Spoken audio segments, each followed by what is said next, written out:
सभी programming language के कुछ बेसिक एलिमेंट्स होते हैं जिनका उपयोग करके हम प्रोग्राम को राइट करते हैं। ठीक वैसे ही सी के भी कुछ बेसिक एलिमेंट्स हैं जिनका यूज करके हम सी के प्रोग्राम को राइट करते हैं। Hey everyone, my name is Amalendra और इस ट्यूटोरियल में मैं आपको सी के जो बेसिक एलिमेंट्स हैं उनके बारे में बताऊंगा। दोस्तों, मैंने सी के एलिमेंट्स पे आर्टिकल भी लिखा है जिसे मैंने अपने वेबसाइट ethicalword.com पे पब्लिश किया है। आप चाहें तो इसे पढ़ भी सकते हैं। मैं वीडियो के डिस्क्रिप्शन में इस आर्टिकल के लिंक को पुट कर दूंगा। तो दोस्तों, मैंने यहाँ पे कुछ एलिमेंट्स मेंशन किए हैं जो बहुत ही इंपॉर्टेंट है। ये एलिमेंट्स हैं pre processor directive, function, variables, statements and comments. तो आइए हम एक एक करके इन एलिमेंट्स को देखें। सबसे पहले जो आता है वो आता है प्री प्रोसेसर डायरेक्टिव। दोस्तों, आप जब भी सी के प्रोग्राम को राइट करते हैं तो आपका पहला स्टेटमेंट होता है #include stdio.h। #include stdio.h यहाँ पे एक प्री प्रोसेसर डायरेक्टिव है। इसका यूज हम फाइल इंक्लूजन में करते हैं। जो प्री प्रोसेसर डायरेक्टिव होता है वो पाउंड सिंबल से स्टार्ट होता है जिसे हम हैश भी बोलते हैं। और ये क्या करता है, प्री प्रोसेसर को कुछ स्पेशल टास्क करने के लिए इंस्ट्रक्शन देता है, जैसे कि फाइल इंक्लूजन, कंडीशनल कंपाइलेशन इत्यादि। तो जिसे हम एक एक करके देखेंगे। जैसे #include stdio.h करते हैं तो यहाँ पे फाइल इंक्लूजन है। यहाँ पे हम अपने प्रोग्राम में जो stdio.library है उसके हेडर फाइल को इंक्लूड कर रहे हैं। अगर आप इसे नहीं इंक्लूड करेंगे तो आपको वार्निंग मिलेगी। दूसरा जो है वो है फंक्शन। दोस्तों, फंक्शंस बहुत ही इंपॉर्टेंट है। ये प्रोग्राम की रीडेबिलिटी बढ़ाते हैं और इसकी हैंडलिंग भी इजी कर देते हैं।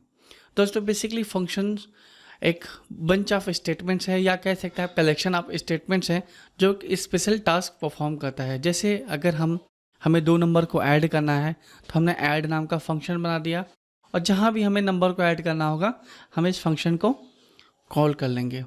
सी में जो मेन होता है वो भी एक फंक्शन है जो प्रोग्राम का एंट्री पॉइंट होता है। तीसरा जो इम्पोर्टेंट एलिमेंट है दोस्तों वो है वेरिएबल्स। वेरिएबल्स के बिना तो प्रोग्राम कुछ भी नहीं है, कि वेरिएबल्स ही हैं जहाँ पे आप वैल्यू को स्टोर करते हैं और ज़रूरत पड़ने पे आप उसका उपयोग करते हैं। वेरिएबल्स का सिंटैक्स होता है सी में कि सबसे पहले आपको डेटा टाइप राइट करना होता है, फिर वेरिएबल का नेम राइट करना होता है, फिर आप उसको चाहें तो कुछ वैल्यू भी असाइन कर सकते हैं, चाहें तो आप कुछ भी वैल्यू ना असाइन करें। अगर आप वैल्यू नहीं असाइन करते हैं तो वेरिएबल अपने स्टोरेज के अकॉर्डिंग उसमें वैल्यू रहेगी। जैसे अगर ऑटो वेरिएबल है तो डिफ़ॉल्ट कुछ भी हो सकता है, गार्बेज वैल्यू हो सकता है, और अगर स्टैटिक है तो 0 होगा, ग्लोबल है तो 0 होगा।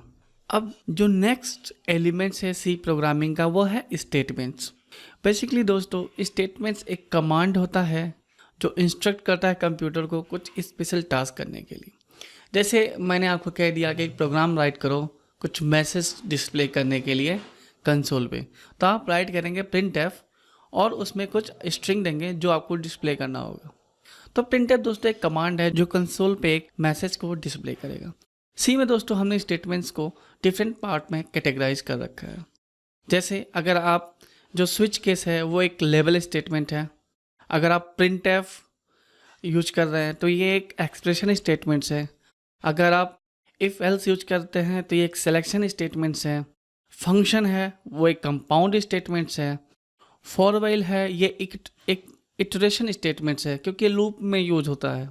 गो टू है तो ये एक जंप स्टेटमेंट्स है। दोस्तों, आखिरी जो सी का एलिमेंट्स है वो है कमेंट। कमेंट दोस्तों बहुत ही ज़रूरी है क्योंकि जो कमेंट्स होते हैं वो कोड को डिस्क्राइब करते हैं। जैसे आपने कोई कोड लिखा और कल को आप कंपनी छोड़ के चले गए तो आपका जो कमेंट्स है वो अगले बंदे के लिए बहुत ही हेल्पफुल होगा। तो कोड की जो रीडेबिलिटी है वो कमेंट से बढ़ती है। तो इसलिए दोस्तों कभी भी आप कोड लिखें तो कमेंट जरूर डालें क्योंकि कमेंट बहुत इम्पॉर्टेंट है। तो दोस्तों, सी में कमेंट्स लिखने के डिफरेंट तरीके हैं। तो आइए हम देखते हैं कि सी में हम कमेंट्स अपने कोड में कैसे यूज कर सकते हैं। तो दोस्तों, जैसा कि आपने देखा है यहाँ पे मैंने एक स्टेटमेंट लिखा है printf हेलो एवरीवन।